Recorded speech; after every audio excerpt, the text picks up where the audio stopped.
Today on the Bible Taught with Simplicity, we're going to go into our Father's Word and we're going to be dealing with the subject of, was Jacob really a deceiver? The reason why I feel led to do this particular Bible study is because there's a lot of preachers out there teaching that Jacob deceived his brother Esau, and that what he did was outside of the will of God. So today we're going to go into our Father's Word and we're going to find out from the Scripture whether or not that is so. Now, I'm going to be using the good old King James Version of the Bible as I always do. So I encourage you to get your Bibles out and to study along with me. We're going to begin our Bible study in the book of Genesis, the 25th chapter, with the 21st verse. And it reads, "And Isaac entreated." That means he went to God with a problem. Entreated the Lord for his wife. It wasn't his problem, it was his wife's problem that he prayed to God. So this was intercessory prayer. "And Isaac entreated the Lord for his wife because she was barren." That means she couldn't have no kids, no matter how much they tried. "And the Lord was entreated of him, and Rebekah, his wife, conceived."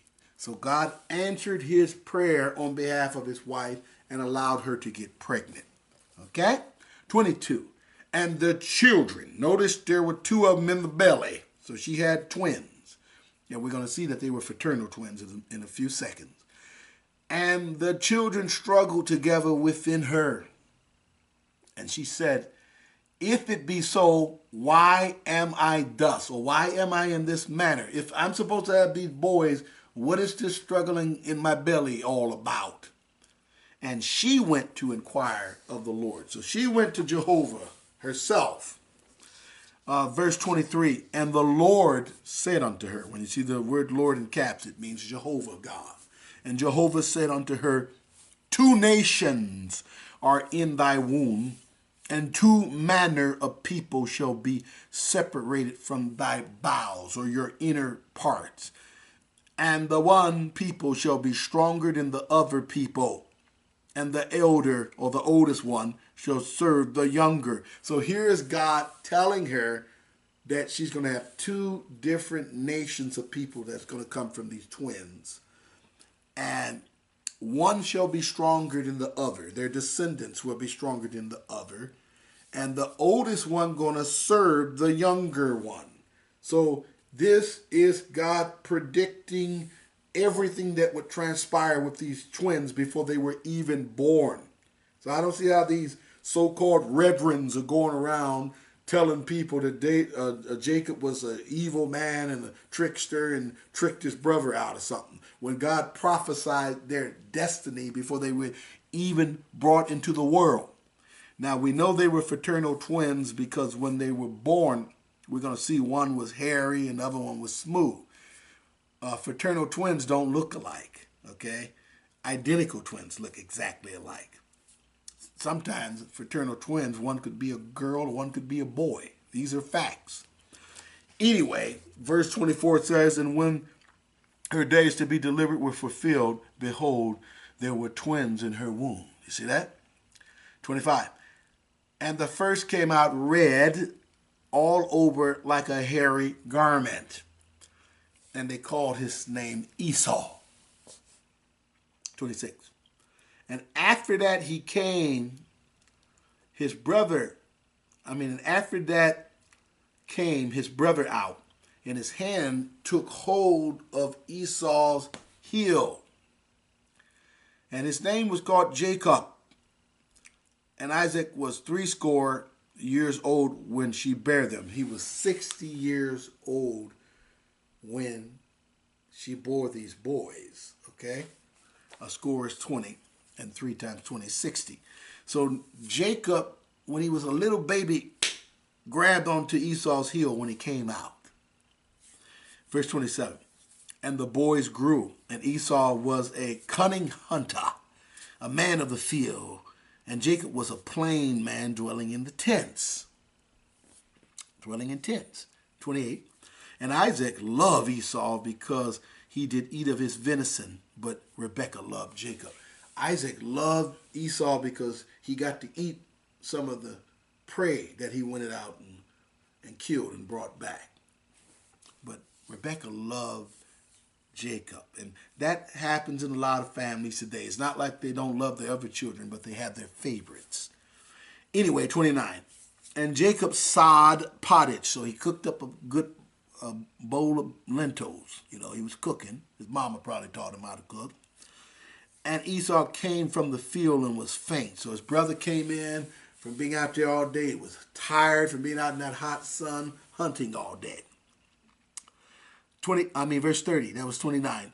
And Esau said to Jacob, feed me, I pray thee, feed me, I pray you, with that same red pottage, for I am faint. Therefore was his name called Edom. Okay? The names had meaning back then. You know, he's real hungry and he said, give me something to eat. 31. And Jacob said, sell me this day thy birthright. Now pay attention to what we're reading here. Okay? It was prophesied before the boys even came out their mother's room what their destinies were going to be. And here is Jacob saying to his brother, you want some of this bowl of these lentils? Sell me your birthright. He obviously was taught by his mama what happened when she went and asked God about them when they were struggling in the belly. So Jacob was very wise, and he is in the will of God because this is what God wanted anyway. You know, people say the Lord works in mysterious ways. Oh, yes, he does. That is a fact. So he said, sell me this day your birthright, and I'll give you a bowl of these lentils.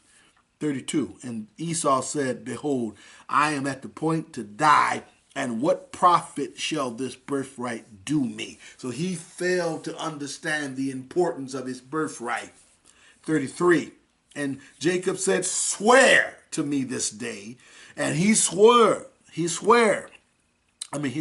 unto him, and he sold him his birthright unto Jacob. These weren't two kids playing a game. These were two men, and this was a serious contract in the eyes of God, guided by the hand of God from behind the scene. So he said, sell me that birthright. He said, man, that birthright ain't going to do me no good. I'm hungry. I'm about to starve. You talking about some stupid birthright? He said, swear to me right now. And he did it.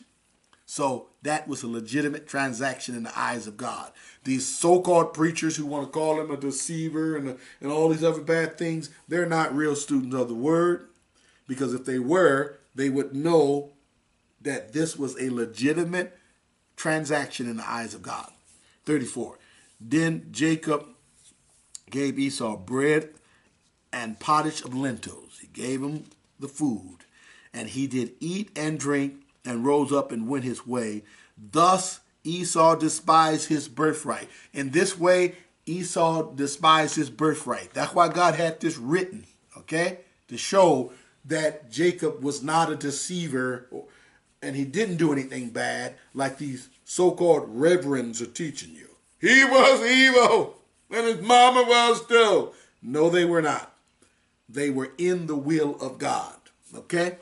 Anyway, 27, when we go to Genesis 27, we see when Jacob got old and was about to die, he was about to try to bless his firstborn because that was the law of the land.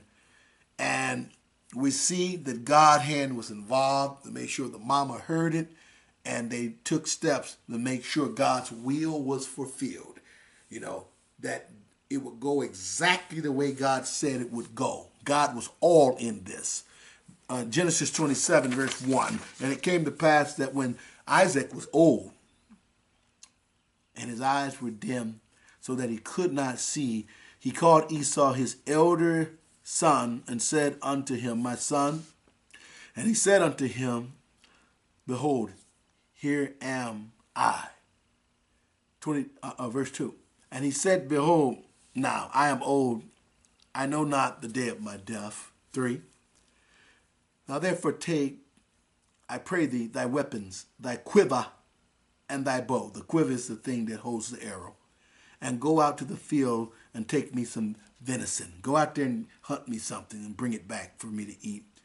Verse 4, and make me savory meat, such as I love, and bring it to me, that I may eat, that my soul may bless thee before I die. So he says, you go out there and get me something to eat. I'm going to bless you before I die. Verse 5, and Rebekah heard. God made sure she heard it. Rebekah heard when Isaac spake to Esau his son. And Esau went to the field to hunt for the venison and to bring it. He went out to hunt the game and bring it back so he can get that blessing.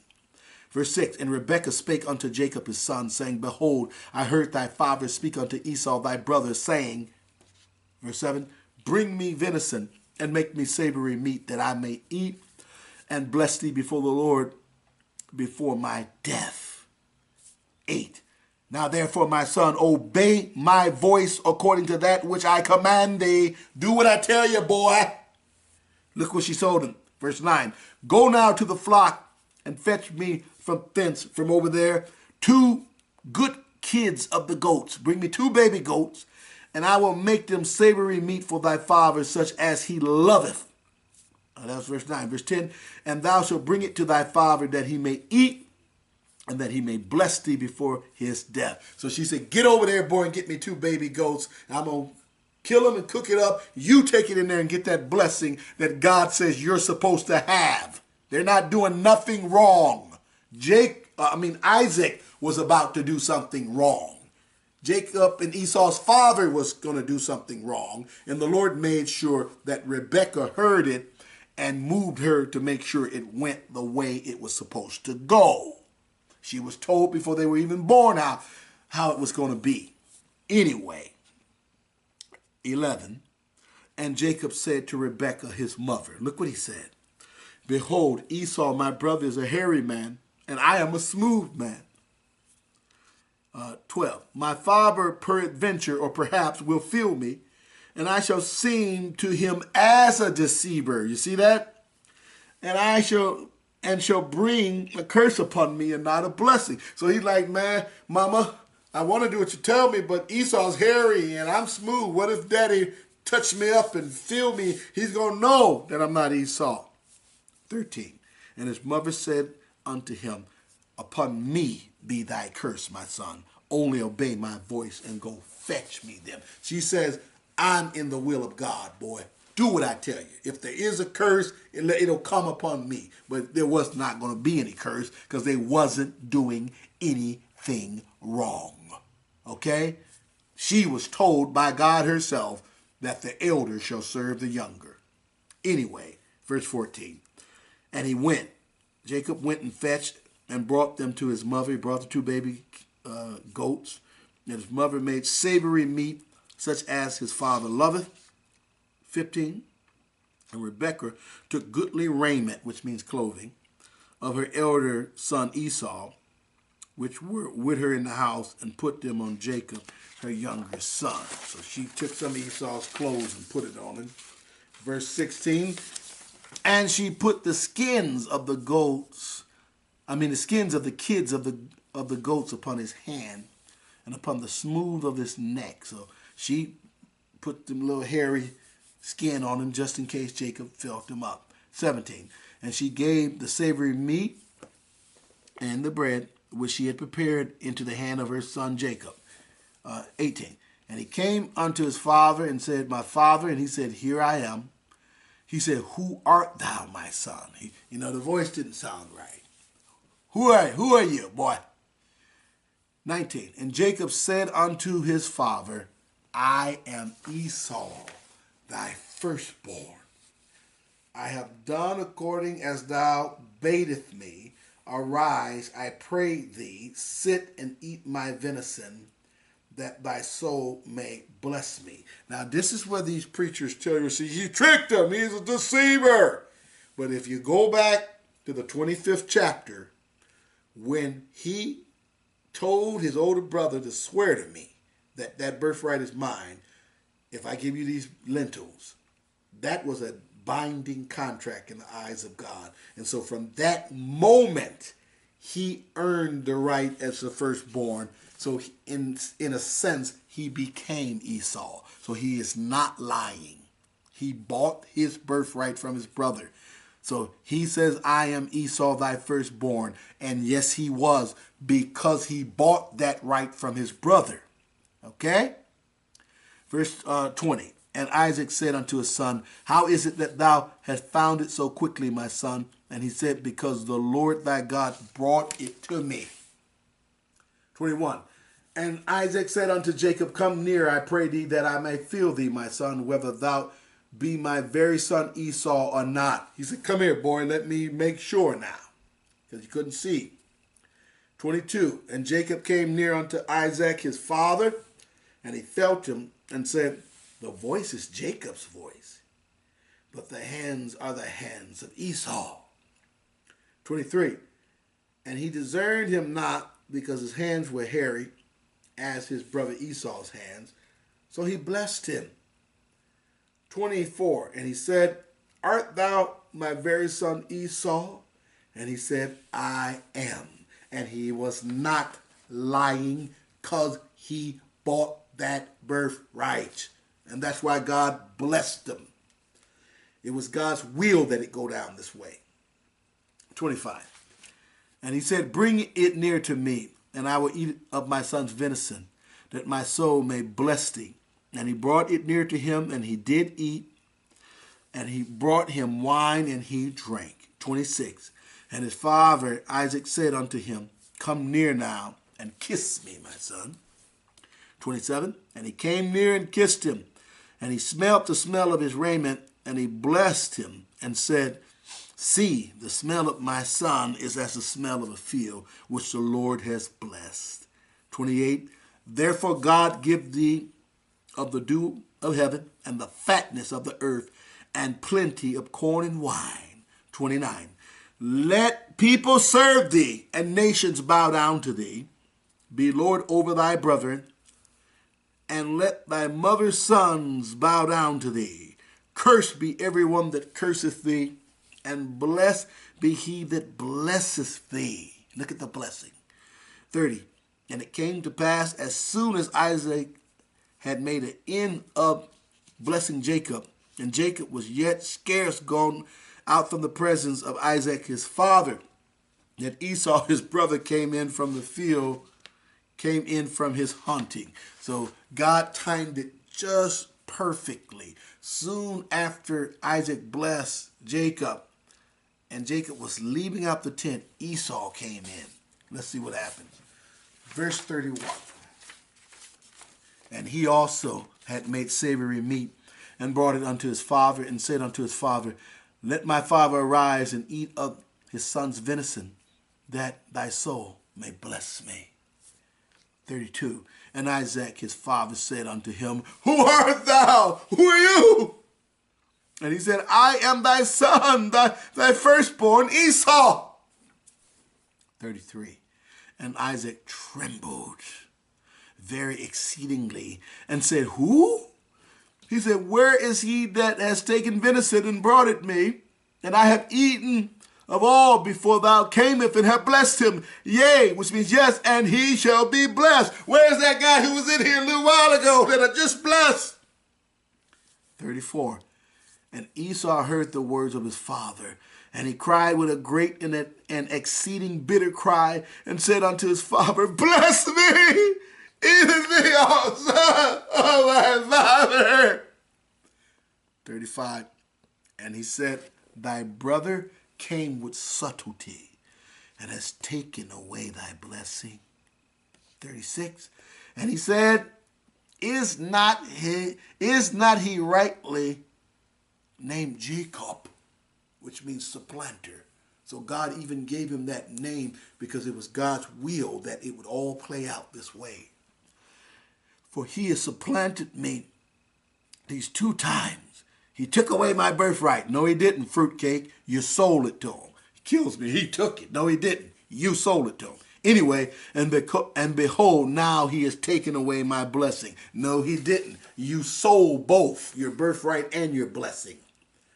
And he said, hast thou not reserved the blessing for me? You got any blessings left in the bag, Daddy? Anything else? 37. And Isaac answered and said unto Esau, Behold, I have made him thy Lord, and all his brethren have I given to him for servants, and with corn and wine have I sustained him. And what shall I do now unto thee, my son? He said, I gave it all to your brother. 38, and Esau said unto his father, Hast thou but one blessing, my father?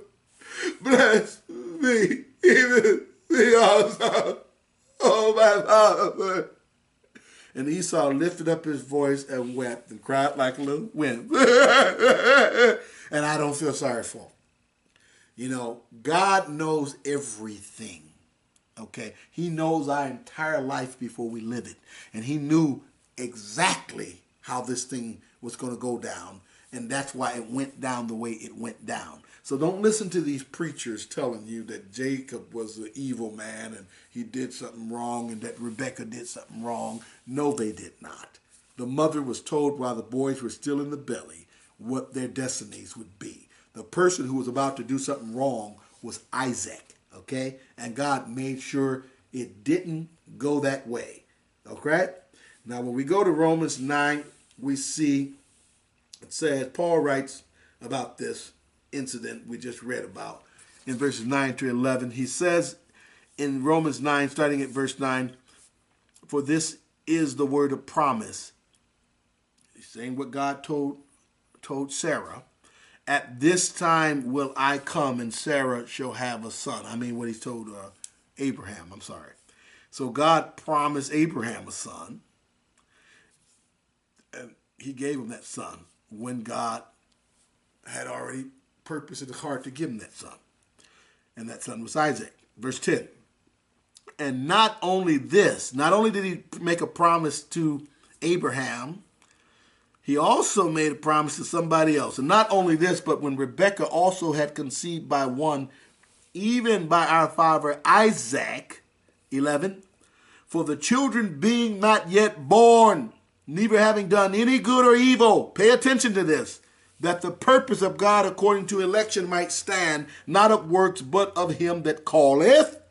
12, it was said unto her, unto who? Rebekah, their mother, the elder, the oldest child, which was Esau, shall serve the younger, which was Jacob.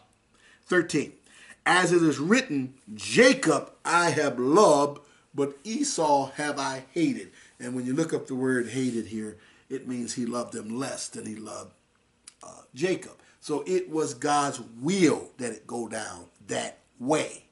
Like I said, God knows everything. He knew exactly what the boys were going to be like before they came into the world because he created them. In Hebrews chapter 12, the Apostle Paul writes in verses 14 to 17 to help us understand that this was God's will, that Jacob didn't do anything wrong, nor did his mother. He writes, Hebrews 12:14, follow peace with all men and holiness, without which no man shall see the Lord. Then he says in 15, looking diligently, lest any man fail of the grace of God, lest any root of bitterness springing up trouble you, and thereby many be defiled. Now pay attention to this. 16, lest there be any fornicator or profane person as Esau, who for one morsel of meat sold his birthright. You see? 17, for ye know how that afterward, when he would have inherited the blessing, he was rejected. For he found no place of repentance, though he sought it carefully with tears. So Paul is being guided by God's Spirit to write in support of the fact that it was God's will that what you read about concerning Jacob and Rebekah's mother and how they got that birthright was God's will. They did not do anything outside of the will of God. It was prophesied while the boys were still in Rebekah's belly that the elder would serve the younger. If this Bible study has been a blessing to you and you want to bless me with a love gift of any amount, this is how you can do that. You could either send it through Cash App or Zelle. If you're going to use the Cash App, my code is $Barton 1014. But if you prefer to use Zelle, all you need to use Zelle is my name and my telephone number. My name is Barton Porter. My phone number is 630-441-4563. And underneath my videos, I have the links to both Cash App and Zelle. Now, here are non-financial ways you can support this ministry. I need the prayers of the saints. So pray for this ministry, saints, and share the videos with as many people as humanly possible. Now, if you have any Bible study questions or prayer requests, you can leave them in the comment section underneath the video. You can also email them to me at bartonaaronporter@gmail.com, or you can pick up your cell phone and call me at 630-441-4563. I live in Illinois, so I'm in the central time zone. Now, I have to take time to tell you about this app. It's called WhatsApp, and you can get it for free from the App Store. And as long as the people you're calling have the WhatsApp, you guys can talk free from anywhere in the world. So I encourage everybody, especially the people who do not live in the United States of America, to get WhatsApp, and then you can talk to yours truly for absolutely nothing. The last thing I want to say is don't forget to like, comment, share, and subscribe to this channel.